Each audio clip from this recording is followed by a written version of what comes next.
saya mau sharing tentang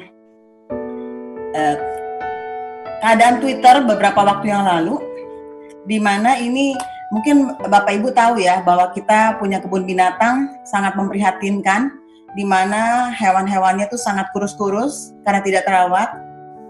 Jadi Ibu Susi bilang, yaudah titipin aja rusa-rusanya, ya nanti dibalikin lagi. Terus kemudian ada satu suami yang ngomong, boleh nitip istri saya nggak? Karena kelakuannya kayak harimau di rumah. Tapi saya percaya di Bapak Ibu tidak ada ya yang harimau di rumah, karena kata Pak Daniel tuh semua baik-baik dan semua pelaku firman. Kenapa ini terjadi? Ya karena keadaan ini menyebabkan kita stres. Ya, pandemi COVID ini sejak diumumkan pemerintah pada tanggal awal Maret ini pasti semua orang, tidak ada yang tidak, semua mengalami stres, dan itu sesuatu yang normal Bapak Ibu. Jadi jangan pikir, oh saya hamba Tuhan, saya beriman, saya tidak stres. Ya mungkin bisa, tapi kalaupun stres juga nggak apa-apa. Nah nanti saya mau bicara bahwa stres yang diakibatkan oleh pandemi COVID ini terdiri dari 3. Pertama adalah stres karena wabah penyakitnya, ya di mana kita tahu bahwa ini sangat menular. Yang kedua adalah stres karena PSBB-nya, ya karena kita tidak mau tertular, jadi kita PSBB, kita mengasingkan diri di rumah. Yang ketiga adalah tadi yang dikatakan bahwa ini kemungkinan jangka panjang sehingga terjadi resesi global. Nah, saya akan bahas yang pertama, stres karena wabah penyakitnya. Bapak Ibu tahu bahwa ini penyakit yang menular. Ya, kita takut tertular, kita takut kehilangan orang yang dicintai. Kita takut orang tua kita, pasangan kita tertular. Lalu kemudian kita mulai pakai APD, kita kemana-mana pakai masker, kita kemana-mana pakai kacamata, kemana-mana kita pakai cuci tangan, desinfektan. Malah ada tangannya yang luka sampai iritasi. Kenapa? Karena cuci tangan terus. Itu semua tidak mengenakan buat kita, karena berubah situasinya. Dari yang kita kemana-mana, apalagi kayak Pak Daniel Panji kemana-mana, ya nggak berhenti kita melakukan kegiatan sosial, tapi sekarang terbatas semua. Yang kedua adalah stres karena social distancing-nya, sekarang new normal. Ya, sekarang semua aktivitas banyak dilakukan di rumah. Kita kehilangan social support, yang tadinya mungkin kita bisa ngumpul-ngumpul, kita bisa sharing-sharing, kita bisa punya komunitas, yang ngopi-ngopi, sekarang nggak bisa, ya sekarang nggak bebas. Belum lagi kesulitan ekonomi, di mana penghasilan menurun. Banyak sekali pasien-pasien saya, terutama pengusaha-pengusaha yang berkeluh kesah bahwa semua penghasilan menurun, bisnis-bisnis turun, dan belum lagi ada yang di PHK, banyak yang di PHK. Ya, ada disabilitas anggota keluarga. Mungkin ada keluarga yang memiliki anak yang mungkin autism, yang rasanya sulit sekali untuk diam di rumah, ya cepat bosen, cepat stres karena masa ini. Ada lagi mungkin yang post stroke, ya pasangan atau orang tua kita yang pasca stroke, sehingga fasilitas kesehatan sekarang susah sekali ya didapat. Kita mau pergi ke rumah sakit tapi takut kalau di rumah sakit ada corona, sehingga kita kesulitan memasuki fasilitas kesehatan. Nah, yang terakhir adalah konflik keluarga, dan ini banyak sekali terjadi karena kita terus-menerus ketemu 24 jam, 7 hari.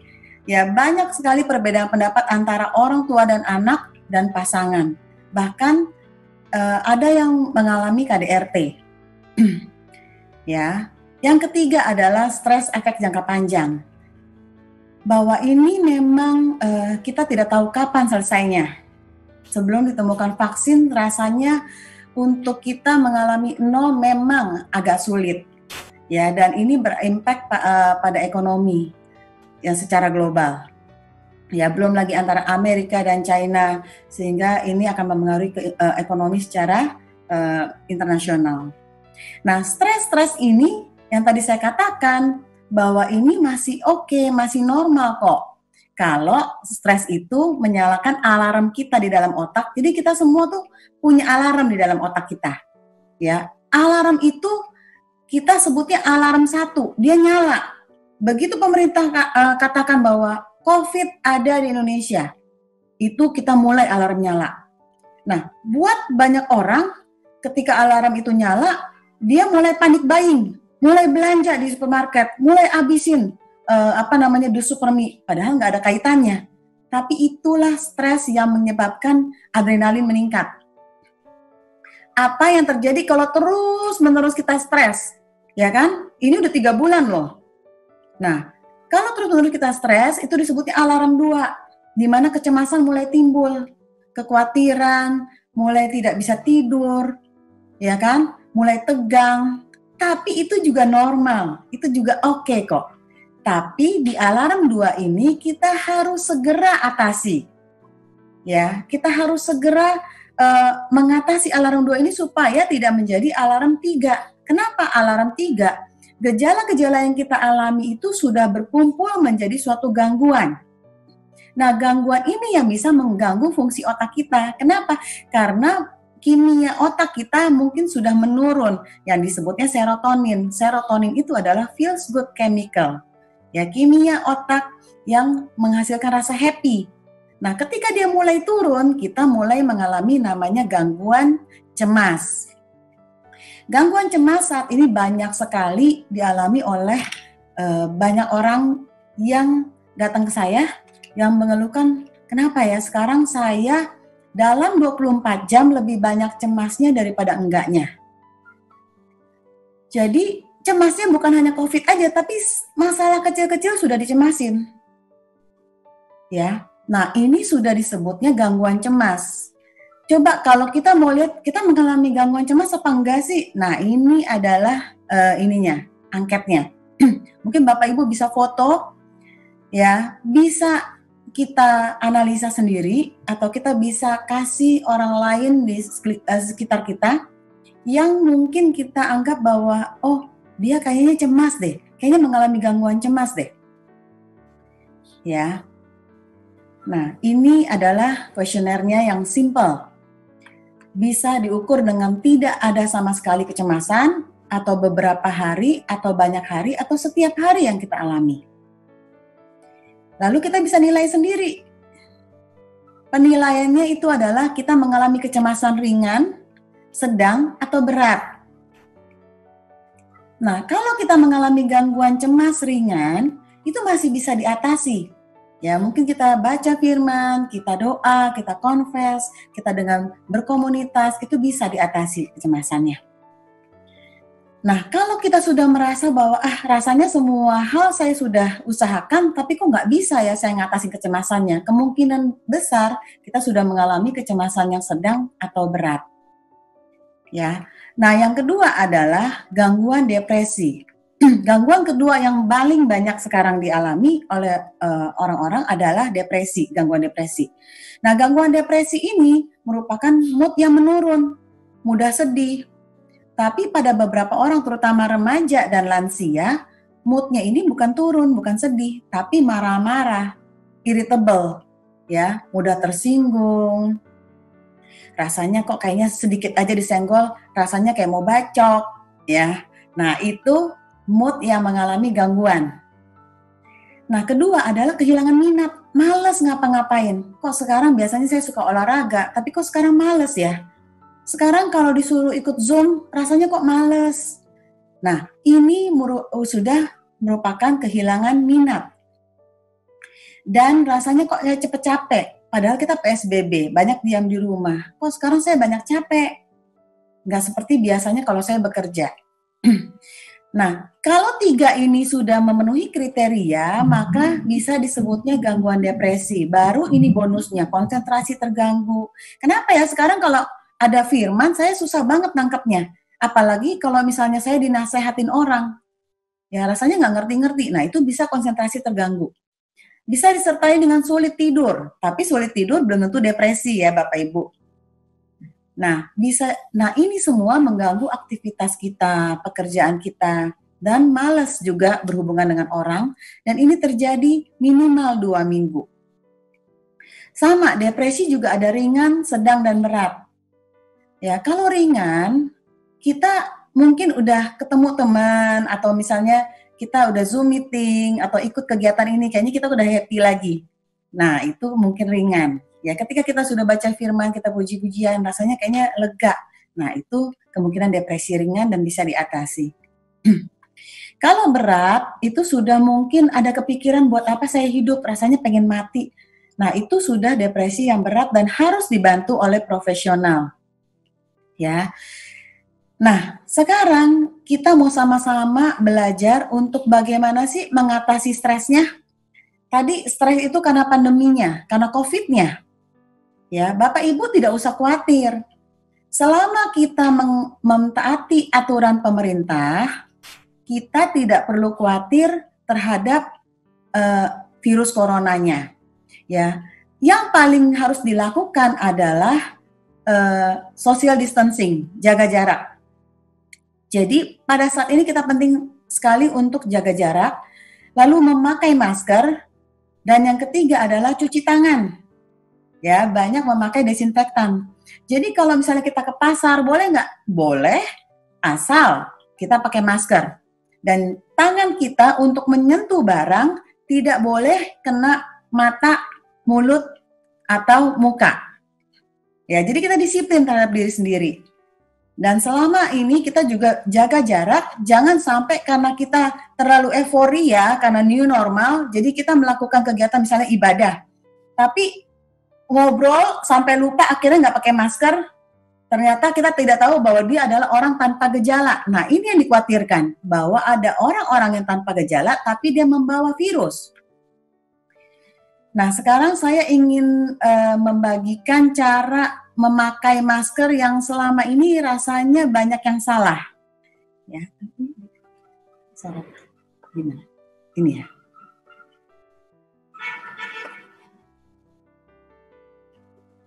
Oke. Jadi Bapak Ibu bisa lihat saya ya. Nah, masker, ini sejeri masker. Yang berwarna lebih tua itu di luar. Yang berwarna lebih muda itu di dalam. Nah, selama ini yang saya lihat banyak yang salah, memakai masker tapi longgar. Terus turun-turun. Turun-turun terus dia naikin lagi. Itu salah. Kenapa? Karena Bapak Ibu jadi nyentuh muka, jadi nyentuh hidung. Jadi kalau ininya kelonggaran, Bapak Ibu harus kecilin, ikat.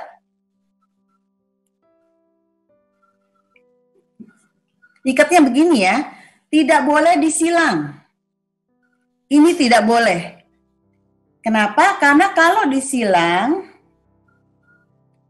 seperti ini akan bolong. Ya, jadi ini diikat juga.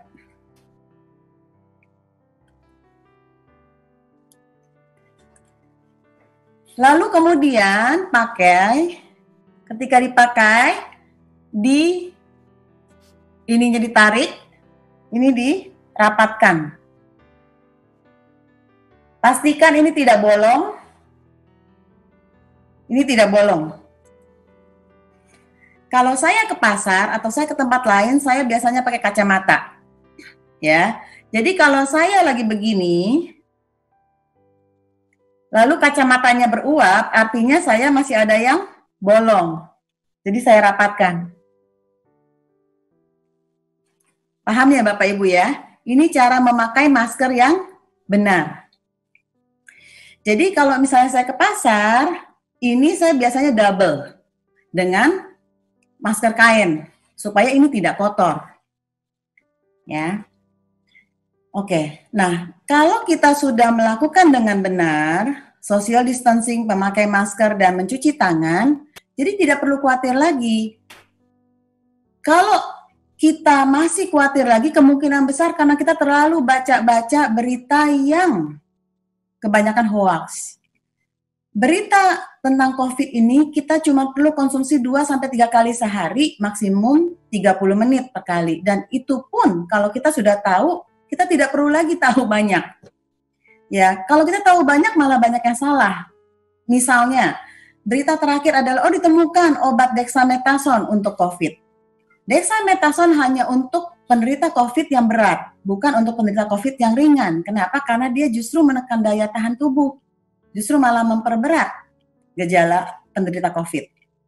Ya, jadi kalau kita bukan medis, jangan terlalu mengikuti berita tentang COVID-19 ini. Ini akan membuat kita tanpa sadar loh, tanpa sadar ya Bapak Ibu, itu terekam di alam bawah sadar kita dan membuat kita khawatir. Saya ingat pada waktu dulu ada Adam Air jatuh, saya mengikuti beritanya dari TV.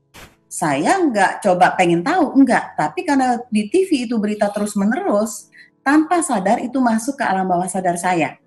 Sehingga saya jadi takut terbang abis itu. Ya, pulihnya gimana ya? Pulihnya dengan saya terbang terus-menerus, saya ganti pikiran saya, akhirnya bisa tidak takut terbang lagi. Nah, yang ketiga penting, yaitu adalah latihan nafas. Ya, terapi relaksasi itu terbagi dua. Latihan nafas, yang kedua stretching. Nah, latihan nafas Bapak Ibu, kebanyakan orang nafas kalau lagi tegang ya, orang lagi tegang kebanyakan tahan nafas, tapi nggak sadar. Jadi kalau pasien-pasien saya datang, Bu, relax Bu. Enggak, saya udah relax. Ibu masih tahan nafas. Oh, tahan nafas ya. Ya, kalau kita lagi nonton film serem tuh, tanpa sadar kita tahan nafas kan. Toto ini kita sakit kepala. Toto nanti ini kita kok tegang sekali ya, leher kita ya. Dan ada mungkin Bapak Ibu yang sakit mah, ya kan? Terus nggak bisa tidur. Nah, nggak bisa tidurnya kenapa? Karena tegang. Coba latihan nafas dengan 4-2-6. Tarik nafas 4 detik, tahan 2 detik, keluarkannya 6 detik. Kenapa keluarkan 6 detik? Karena banyak orang yang cemas itu pengennya buru-buru. Padahal nafas itu gratis. Ya, jadi keluarkannya pelan gitu ya, sampai kita rileks. Ada yang nanya, berapa lama Bu latihan ini? Terus-menerus. Ya, kalau saya bilang terus-menerus itu juga kalau ingat. Banyak yang lupa soalnya. Nah, yang kedua adalah stretching. Banyak Bapak Ibu lakukan stretching begini, kretek. Benar nggak? Itu nggak boleh, karena itu akan mempercepat perkapuran. Ya, jadi stretching yang benar adalah tarik ototnya 10 detik. 10 detik, ya, tarik 10 detik. Nah, rasa nggak enak? Ya, Bapak Ibu lihat terus komputer aja, satu posisi aja ininya udah pegel, bener nggak? Tapi kalau kita stretching 10 detik lebih enak kan? Nah itu adalah terapi relaksasi yang kita bisa praktekkan sebelum tidur, supaya kita rileks. Oke, yang terakhir adalah pola hidup sehat. Jangan lupa di masa PSBB gini, saya juga banyak pesen GoFood, makanan yang enak-enak, martabak lah, apalah, jangan lupa. Jangan sampai nanti sesudah PSBB malah kolesterolnya yang naik, kencing manisnya yang naik, ya kan? Jadi tetap makan makanan bergizi. Olahraga rutin bisa dilakukan dengan cara berjalan-jalan mungkin di sekeliling rumah. Jangan lupa pakai masker kalau banyak orang. Dan mungkin yang biasa nge-gym bisa lihat TV, ya, bisa lihat YouTube. Lalu kemudian dengan cara cukup tidur. Nah, cukup tidur nanti saya akan bahas sendiri kenapa. Kan sekarang banyak sekali orang-orang yang nonton film Korea atau nonton TV, film-film, sehingga dia merasa, besok saya nggak kerja kok, nggak apa-apa lah, tidur pagi, toh bangunnya siang. Nggak boleh.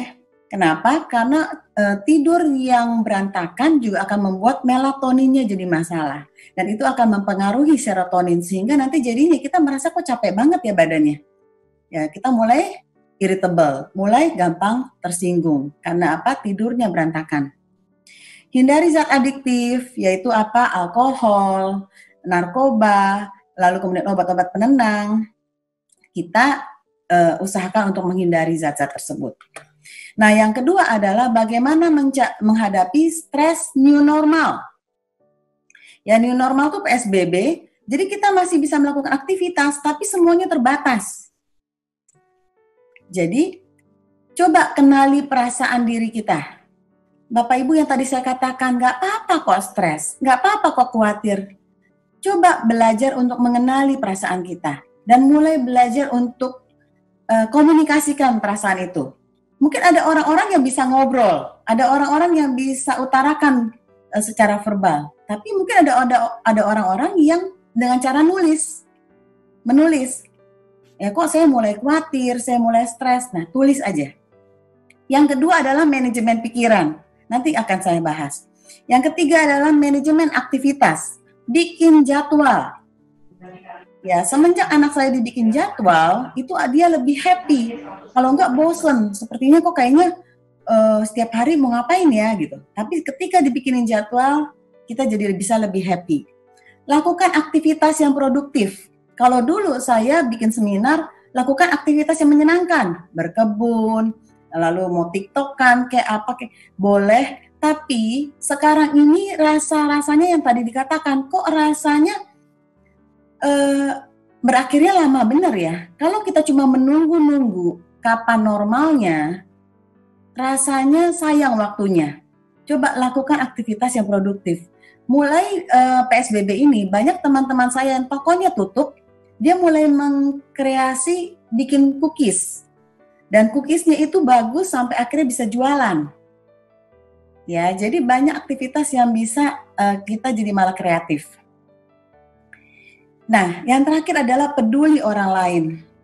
Ini saya ada kesaksian bahwa berapa waktu yang lalu itu ada teman kita yang mengumpulkan waria-waria dan PSK-PSK yang gara-gara PSBB ini mereka jadi tidak punya penghasilan, mereka kesulitan makan.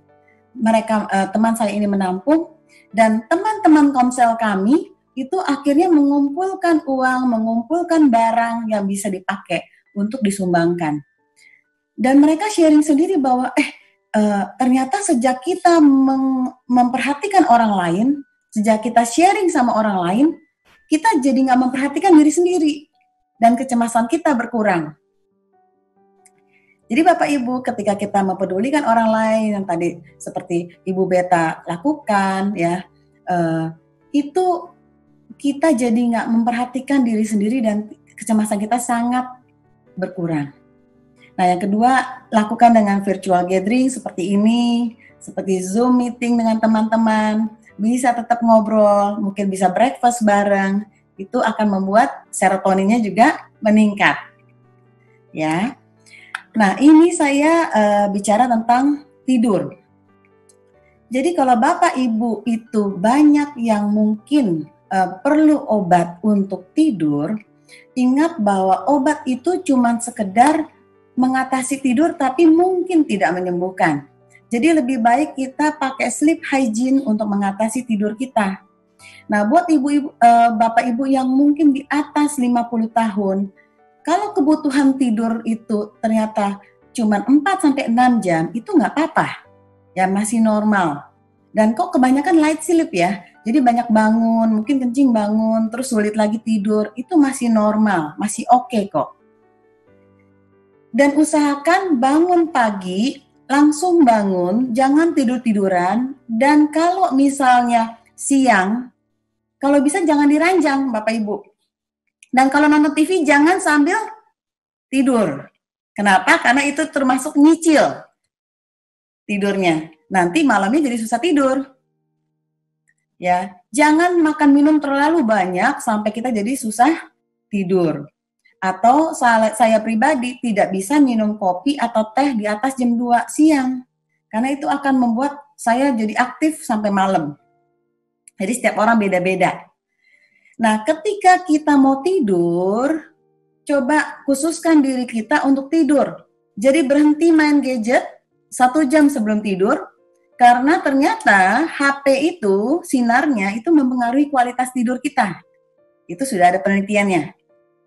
Jadi stop main HP-nya, lalu kemudian kita ganti baju, matiin lampu, kita rileks tadi, lakukan terapi relaksasi, dan tidur. Buat beberapa orang yang pernah gangguan tidur, jadi tegang. Bisa tidur nggak ya? Bisa tidur. Nah, itu akan membuat jadi nggak bisa tidur malah. Kenapa? Karena tegang. Coba lakukan terapi relaksasi. Ya. Nah, sekarang adalah manajemen pikiran. Nah, manajemen pikiran kita sama-sama menghadapi situasi COVID-19. Tapi kok ada yang stres, ada yang depresi, ada yang enggak ya, ada yang cemas, ada yang enggak. Nah, karena ternyata situasi COVID-19 itu adalah pencetus, bukan penyebab.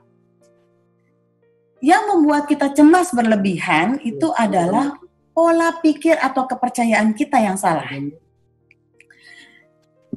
Contoh, beberapa waktu yang lalu mungkin Bapak Ibu dengar ya, bahwa ada seorang hamba Tuhan di Bandung yang meninggal karena COVID-19. Nah, istrinya kemarin bersaksi, ya,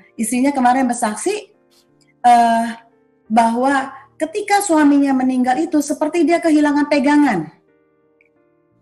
Rasanya kayak buram, ya karena dia ibu rumah tangga. Nah, pada saat itu ketika dia sangat sedih, dia datang kepada Tuhan. Dia datang kepada Tuhan, lalu Tuhan mengatakan satu ayat, yaitu apa? Tuhan menetapkan langkah orang benar. Dia pegang itu. Nah, ketika dia pegang itu, dia tanya setiap langkahnya itu sama Tuhan. Dan Tuhan kayak kasih tahu setiap langkah demi langkah, langkah demi langkah. Nah, yang dia lakukan adalah dia mengikuti langkah-langkah dari Tuhan. Sampai akhirnya dia bisa melewati masa itu. Ya.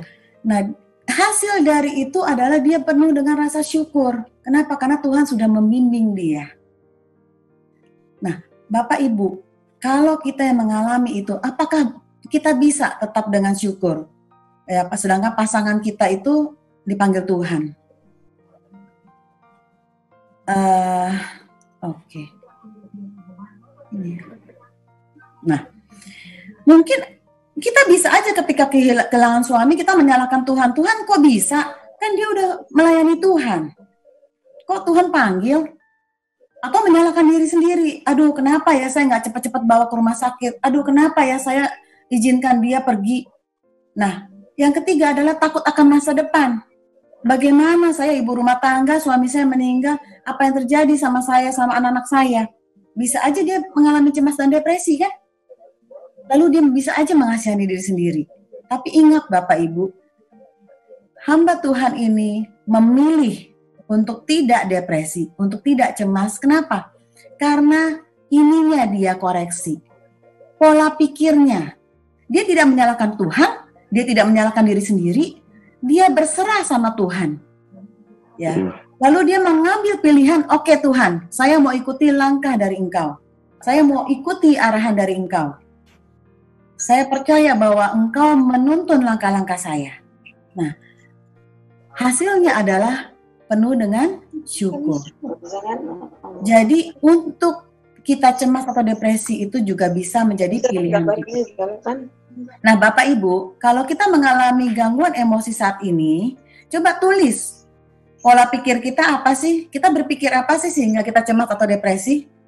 Nah, mulai koreksi, mulai tanya Tuhan. Tuhan, kok saya cemas ya?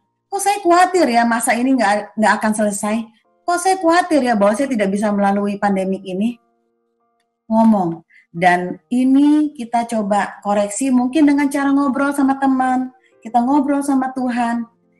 Dan kalau sudah ada jawabannya, yang direnungkan adalah koreksinya Bapak Ibu. Bukan kekhawatirannya. Kenapa? Karena kalau kita renungkan kekhawatiran terus, maka kekhawatiran itu akan masuk ke alam bawah sadar kita. Ya tanpa sadar kita jadi cemas terus. Kita harus merenungkan firman Tuhan, kita harus merenungkan pikiran yang benar itu selama 21 hari. Sampai akhirnya kita bisa mengatasi kecemasan kita. Seperti firman Tuhan katakan, janganlah kamu menjadi serupa dengan dunia ini, tapi berubahlah oleh pembaharuan budimu.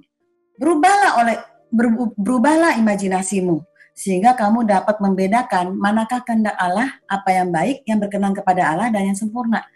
Jangan berpikir yang buruk-buruk, jangan bayangkan sesuatu yang buruk. Ya, berubah. Nah, yang kedua adalah Tuhan Allah memberikan kita bukan roh ketakutan, melainkan roh yang membangkitkan kekuatan, kasih, dan ketertiban.